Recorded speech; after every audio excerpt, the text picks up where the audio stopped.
I'm sure this is high up on your list, Dan O'Shea. Josh Gordon. I know you think very highly of him. I don't know if we're going to see Josh Gordon landed anywhere. That's the NFL doesn't seem to want anything to do with him. And, I mean, how many times does he have to do the same thing before, I mean, he is playing in that. Old. He's playing in that fan-controlled football league. So, who knows? I mean, that's nice, I guess, for him to get out there being active, I guess. Oh, other breaking news, not related to free agents, but football related. It was announced today that Dwayne Johnson, the current co-owner of the XFL, has decided it would be in their best interest if they worked with the Canadian Football League, so they formed a partnership to help boost each league. So, I mean, that kind of just makes sense. No details yet. I wonder if that's going to be player sharing. I wonder if that's going to be revenue sharing. If that's going to be like a TV deal that they work out together. Who knows? They should play each other. They should. They're probably similar talent levels. I don't think so. Make it like the NHL, a cross-border league. I think the CFL has way more NFL caliber talent than the XFL ever will. But that's just my opinion. I'm just some jerk sitting behind a microphone talking to one person who's listening.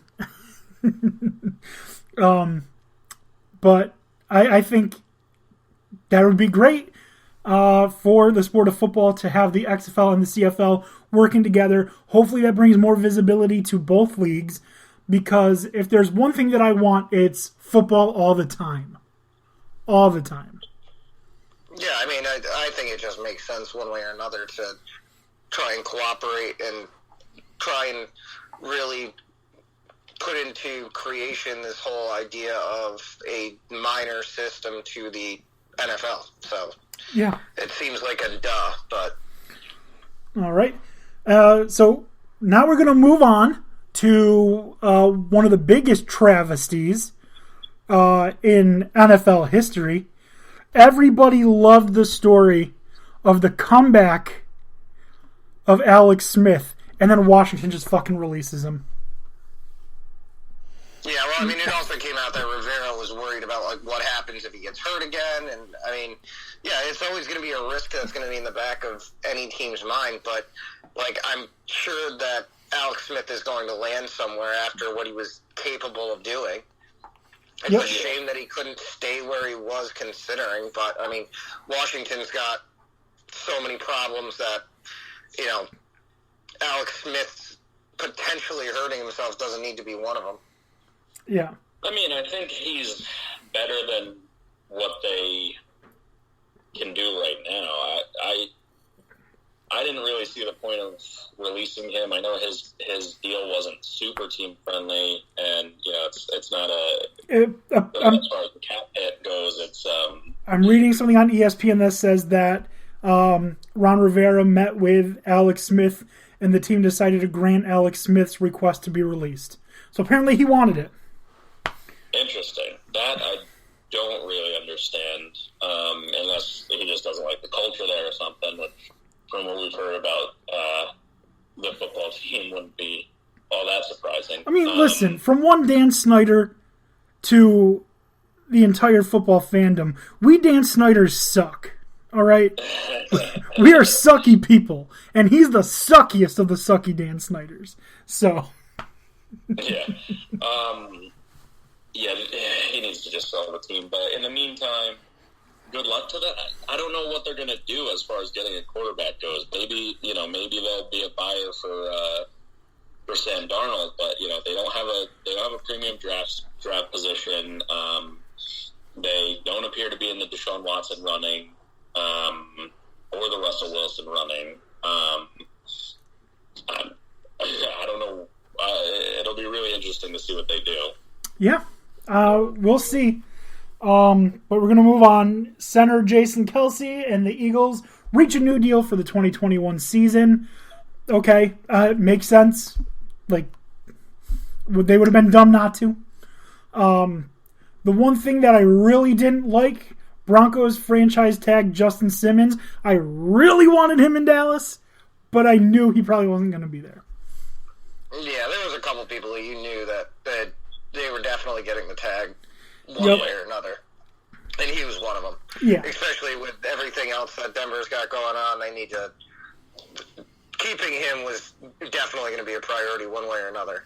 As I've already heard, and this isn't in anything that I've researched for the show today, but the Cowboys have restructured a lot of contracts, not only because the 8% decrease in the salary cap, but supposedly Dan Quinn's number one target is Anthony Harris, who was informed that he will not be franchise tagged and will not be re-signed.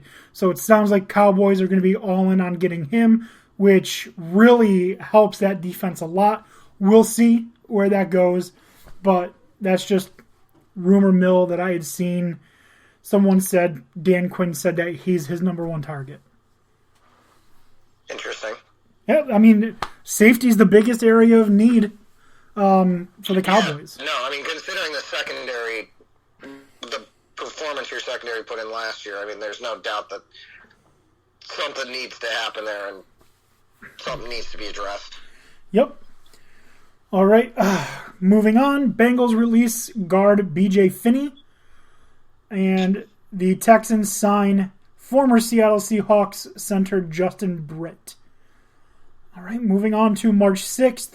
Washington football team places franchise tag on Brandon Sheriff, and if they did not, they would be absolutely stupid because he is vital to the success of that team.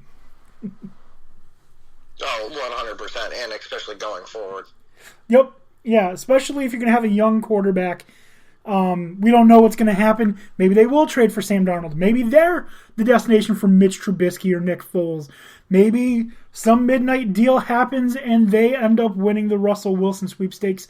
We don't know. But Brandon Sheriff is a big, big, big part of what the Washington football team need to do going forward. All right, moving on. We've got the Titans sending offensive tackle Isaiah Wilson to the Dolphins. The Titans send 7th round pick in 2022 and Wilson to Miami for a 2021 7th rounder. So he just got traded for a 7th round pick. And that's it. Like, poor guy. Yeah, that was ridiculous. Yeah. Stupid. Very stupid. Seems almost pointless, but okay. I guess there's some reason there. Dan O'Shea, Jets franchise tag Marcus May, which how could they not? They needed him. So yeah, there was no way they were letting him walk. I think the plan is still to attempt to work on a long-term deal with him. It's going to depend what he wants to, what he's willing to accept, because he's 28 years old. There's no way we're paying him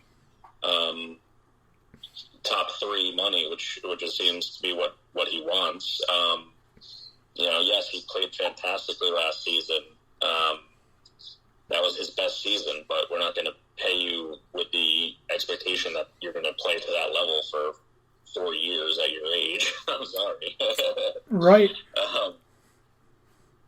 Especially when he's more of a coverage guy than a run blocker, which requires more of that, lateral quickness that seems to disappear at the age of 31 at most.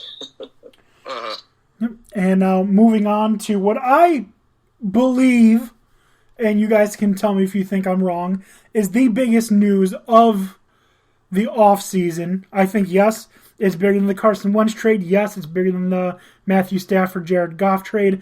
And that is Dallas Cowboys reach a deal with quarterback Dak Prescott. 4 years, $160 million, $126 million of that guaranteed.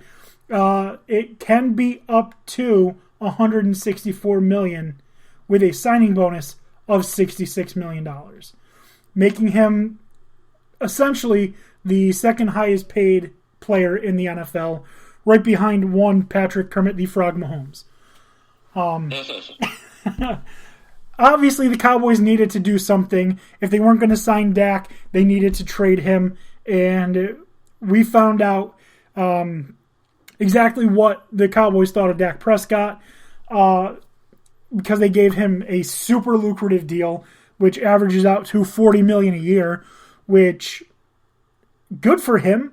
He wanted a shorter contract of 3 years. They wanted a longer contract of 5 years. So it looks like they met in the middle, made him super, super, super wealthy. And looks like Cowboys have their guy for the next 4 years. Jerry Jones with a press conference today with a very touching message saying that when you find someone special, someone that is truly special, money does not matter. You make sure you take care of that special person. And if that means overpaying for them, then I will gladly overpay for Dak Prescott. So yeah, I mean that's a nice sentiment, and yeah, it is a big deal, especially for Dallas because the franchise tagging him would have put them in a really shitty situation. So it needed to get done. I just feel like this could have been done in much sooner than this if you wanted to come to this conclusion, and it got dragged out way longer than it ever really should have been to this point. But I mean, yeah, it's definitely huge for Dallas to get it done so that they can focus their attention elsewhere, and you don't have to hear about it all the time. Supposedly, that's one of the biggest things to me is that the spotlight isn't on that dispute anymore. Everyone can kind of get back to working together. They're getting a lot of hate because they're Dallas, but the contract's actually relatively team friendly after year 2. They could cut him without much of an issue should he fail to perform due to injury or whatever. Though he is expected to make a full recovery with this ankle, no ligament damage, etc. And for some reason, a lot of people think Dak isn't worth betting on and getting a lucrative contract. And listen, I don't like the Cowboys, but I'm also not blinded by hatred for them like a lot of people seem to be. Dak is good. He's a good quarterback. His numbers were fantastic. And, look at what that team did with him versus the same team with Andy Dalton or, some other backup. It's night and day. So for them to be lambasted over this contract, I don't understand. I'd much more be willing to lambast them over Zeke's contract because I don't like paying running backs, but I think it's just a shock value thing to most people. I mean, it is definitely worth the gamble and worth putting away all the nonsense that's come with this whole situation. So, I mean, yeah, it works out for Dallas in their favor because, I mean, like I said, if they had to franchise tag him, they'd be in a really bad money situation. Getting this done is huge for that, but it's also huge in the sense that this can finally be put to bed. And if, you paid Dak for the 2 years, but now he's got to produce because in the next 2 years, Dallas has the ways to get out of it now. So, but like I said, I feel like this could have been done a year ago. I mean, it should have, but Jerry Jones and Stephen Jones said they were stubborn, wanted to sign to a long-term deal. He wanted a shorter deal, one that would allow him to have another contract when he's still valuable so that he can make even more money in the future, which obviously makes a lot of sense. But they wanted to lock him up for longer, especially after seeing Mahomes get a 10-year deal to keep him in Kansas City. They finally found an agreement which was suitable for both. Dak is still only going to be 31 when this contract expires, and he should still have plenty left in the tank after 4 years. But I'm going to let you guys in on a little bit of a secret. The reason so many Cowboys fans don't like Dak Prescott is because he plays in Texas and he's black. So, I'm not saying a lot of Cowboys fans are racist, but I'm also saying a lot of Cowboys fans are racist. Well, they are American team, so it fits. Yeah, I mean, I wouldn't go that far, but but yeah, Dak Prescott, Dallas Cowboys finally get an agreement done. half of the fan base loves